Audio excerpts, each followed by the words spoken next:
Hello Holiday Heroes, and welcome back to another Magical Art and Science Monday with Miss Daisy. For today's activity, we will be making borax crystals, and this activity is actually 2 days long. So the first day is our prep, so we're going to get all of our materials ready and get our crystals started. And I say it takes 2 days because you have to leave these crystals overnight so that they form. But it's a pretty simple process, so we'll get this started. For the main material that we need, we're going to need some boiling water, of course. And so I kept this in a thermos just to keep the water really hot and also to keep it safe so it doesn't burn me. I would recommend having an adult help you with this project just to be extra safe. And then our other ingredient or material for this activity is our borax. Also, we have our pipe cleaners, which we will see how these will be used to make our crystals, thread, some scissors, a wooden dowel, and I have these two measuring utensils, this one to measure out the water and this one to measure out our borax. Also a container that is heat safe, so we want to make sure that our container won't melt and is safe to carry boiling water inside of it. And lastly, a spoon so we can mix our borax in there. So our first step is to prep our pipe cleaners. So we will bend them into whichever shape we want our crystals to be. And remember, the more compact, which means the more tight that they are, the more crystal will form on them. So you can shape this whichever way you want.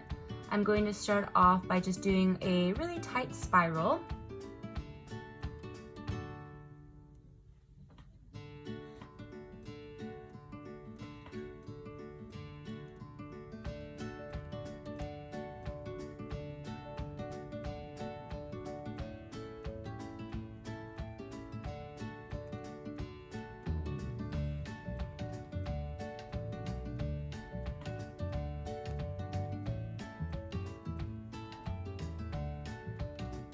So here is my first one, and you are going to make shapes as well for the other two pipe cleaners that we have, and you can make it the same shape as the first one, or you can try out different shapes. Just remember that we are going to have to put a piece of thread in through our pipe cleaner, but if it's easier, you can use a needle to thread that in there. If you need an adult to help you with that step, make sure you ask them for help just so you are as safe as can be.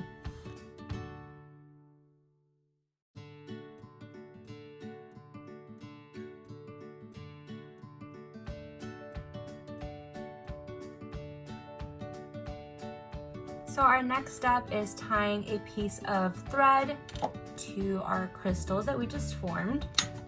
And it's best to measure alongside the container that you will be using, just to make sure that you give enough space so that the crystals are perfectly submerged into our borax solution. And you want to make sure you add a little extra length to tie onto our pipe cleaners and also to tie onto our dowel. So it'll be helpful if you make it a little extra long, just so you make sure you have enough length. You can always cut it shorter if you need to.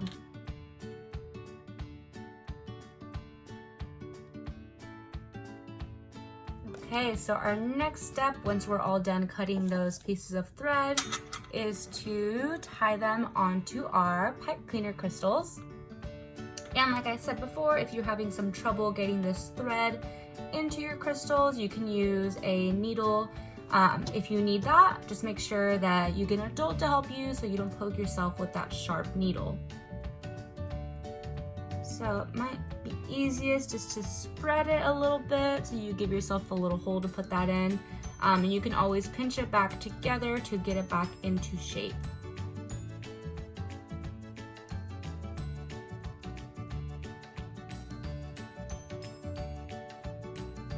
And you want to make sure that the crystal is hanging slightly above the bottom of the container. So like me, I have all this thread left over, but that's fine. Like I said before, you can just cut it. You just want to make sure that the pipe cleaner is perfectly inside of the water and is not touching the bottom. So I'm going to tie that first, and then I'm going to cut off the rest. Okay, so now that I have my pipe cleaner tied to my dowel, I do see that it's a little bit longer, but it is a little hard to tie this around the dowel. So what I found to be easiest is to hold the string on the dowel and start wrapping it around. Double check if it's a good length, and wrap it around as many times as you need to. So that's about good for me because, like I said, it's not touching the bottom, but it will be completely underwater. And once you have that wrapped around enough times, grab a piece of tape.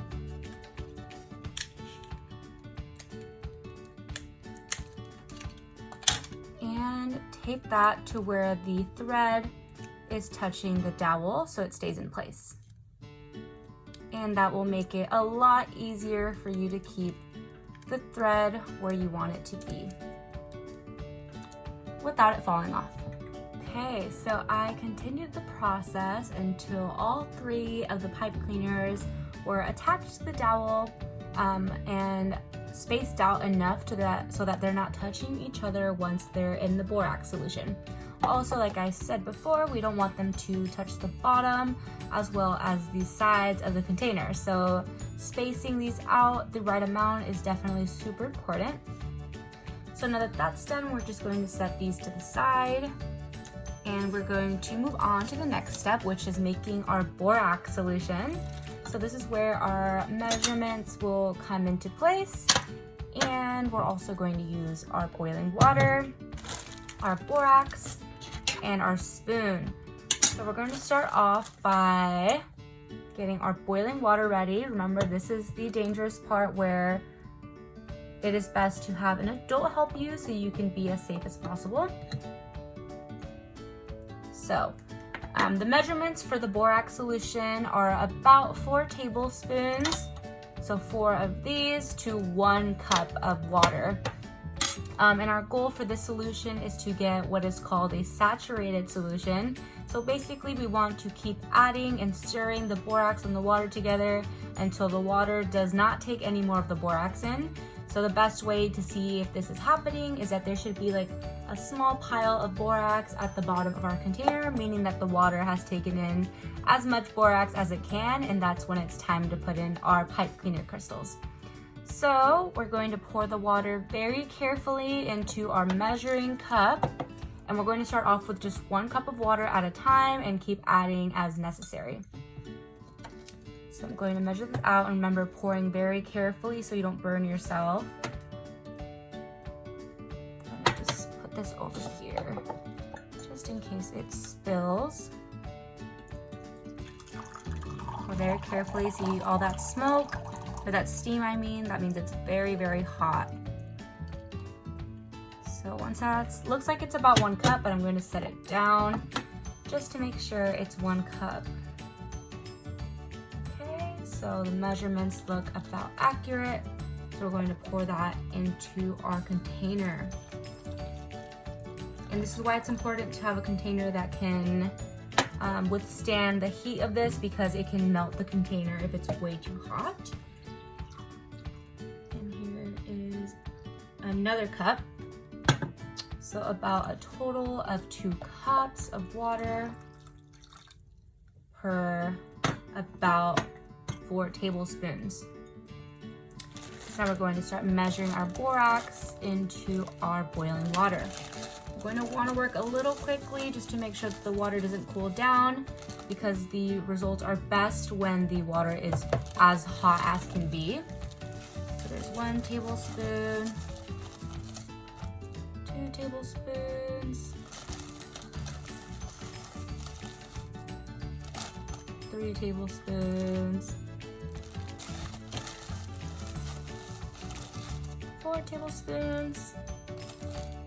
I'm going to mix that up, and I did put 2 cups in there, so we might need to add some more. So let's see how much of this borax gets taken in by the water. Remember, we want a saturated solution for the best results. So we're going to keep stirring until it doesn't take any more. So this is kind of what we want our borax solution to look like. This is a saturated solution, and the water is pretty clear now with a little pile of borax sitting at the bottom, meaning that the water is no longer taking in any borax, which means we're set to go for our next step. Okay, so just so you all know, I did put 2 cups of water in there with 5 tablespoons of borax, and it gave me this saturated solution. So I would recommend using about the same amount. So we're on to our next step, which is assemble and weight. So we're going to place our wooden dowel over our solution, or inside of the solution, I mean. And like I said before, we don't want it to touch the walls, we don't want it to touch the bottom, and we want it to be completely underwater. So as you can see, all of my pipe cleaners are completely underneath the water, which is what we want. And none of them are touching the bottom, although it looks like that purple one is, but I can assure you it's not. And none of them are touching each other, as well as the wall of the container. So this is kind of what you want your setup to look like. If for some reason they're too close together or they're touching the walls, this is the point in our activity where you can feel free to fix whatever you need. So our last 2 steps of part 1, day 1 of this activity, is to cover our little container with something that'll keep it warm. So this can be a t-shirt, a towel, basically just anything to lightly cover it. You don't need to tie it, you don't need to put it on too tight, just whatever will allow it to stay warm. So that looks like it's pretty covered. And you can always look underneath to make sure that nothing moved too much. When I put mine on, it kind of moved my dowel a little bit, so I'm just going to make any adjustments needed. And it looks like it's all set. And we're going to keep that covered, like I said, to keep the warmth in there. And our last step, which is step 4, is just to place our container in a place where it will not be touched, where it will not be moved, so that our crystals can form properly. I'm going to leave this in the corner of my desk where no one will touch it, but you can leave it on a high shelf, in a cabinet, wherever your crystals will be safe. So this was part 1 of this activity, and I will check in with you tomorrow about these results and about our next steps for the aftercare of these crystals and how to continue this activity. Hello Hollydale Heroes, and welcome back to day 2 of our borax crystals. Today I will be showing you the results and just showing you some general aftercare and how to get them off of the dowel and the thread. So get ready for the showing of these crystals. Let me get a little closer to you. Ooh. I'm not sure if you can see them through the camera as well, but in person, they are definitely crystallized. They feel a lot heavier. This purple one right here did really, really well. Super sparkly, super shiny. This blue one did too, but I think because the blue and the white are a little lighter. See, it's getting ready to drip there, so be careful with that. Because the purple is darker, I just think that the crystals are showing up a little better on that color. But these look great too. I'm super happy with the results of that. So I hope you all are happy with the way that yours came out as well. Now let's get ready to start drying them off and getting them off of the dowel. So you can use the towel or the t-shirt or whatever you use to cover it, to dry it off. I'm just gonna use some paper towels that I have lying around. And I recommend getting a few of those because they are pretty soaked, as you can see. I'm just gonna dab those very gently. We wanna make sure we don't break off any of the crystals that are on there. And I believe the easiest way to go about this would just be snipping them off directly from the dowel so you don't have to deal with untying them and taking off the tape if you added tape to them. So just snipping them off of the dowel. We won't use that anymore. And here's another closer look. Wow, they are pretty heavy, so you can tell that they really soaked up all the borax and definitely turned into some cool crystals. Here's my favorite. Okay, so the final step on our sheet of instructions is dry the crystals and enjoy. So like I just did, we're gonna pull the crystals out of our solution, off of the dowel, and then we're gonna take off the thread and lay them to dry. And then also switching out the towels as they become too wet. So this one soaked up all the water right away, so we're going to just switch it over to this paper right here. And it may take a couple of times because they were soaking in the solution overnight. So just gently folding the towel over them and letting the towel soak up all the wetness. And then we're just going to gently try to pull apart the thread, but I'm just nervous that if we pull too hard, it might break off some of the crystals. So be very, very careful with that because we don't want to mess up our beautiful crystals that we worked so hard on. I think for me, I'm just going to cut the thread as short as possible. If you would like, this would be a great moment to ask an adult for help so you don't cut your finger by getting too close onto it. I'm just going to keep cutting until it gets super small and you can't see it too much anymore. And do the same with all of our other colors.